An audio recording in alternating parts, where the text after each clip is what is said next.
इसरो ने Bluebird block 2 satellite के साथ LV-M3-M6 प्रक्षेपित किया। इस अवसर पर केंद्रीय मंत्री जितेंद्र सिंह ने कहा, अंतरिक्ष प्रौद्योगिकी में भारत ने लंबा सफर तय किया है और कुछ क्षेत्रों में अन्य देशों से आगे है। हमारा चंद्रयान चांद तक पहुंचा और उसकी सतह पर जल के प्रमाण जुटाए।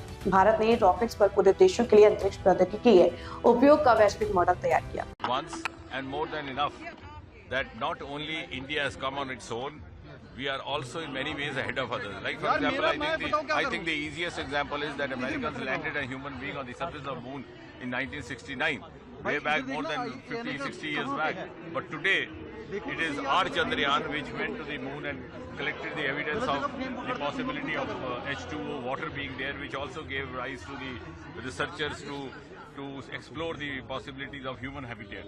Similarly, it was our Chandrayaan 3 which was the first to land at the southern pole of moon. So in more ways than one, we have also excelled in certain fields in space technology.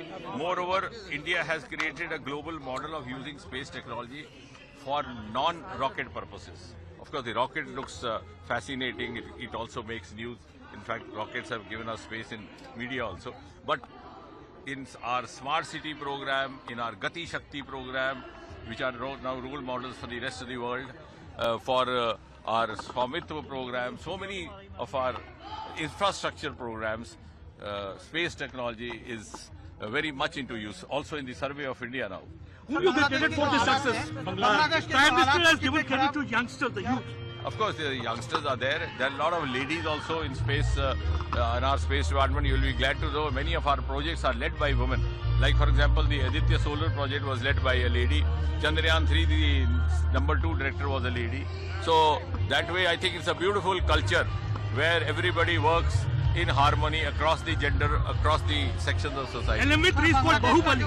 This, of course, considering its size, that's a fancy name given to it. But nevertheless, the applications are going to be far-reaching.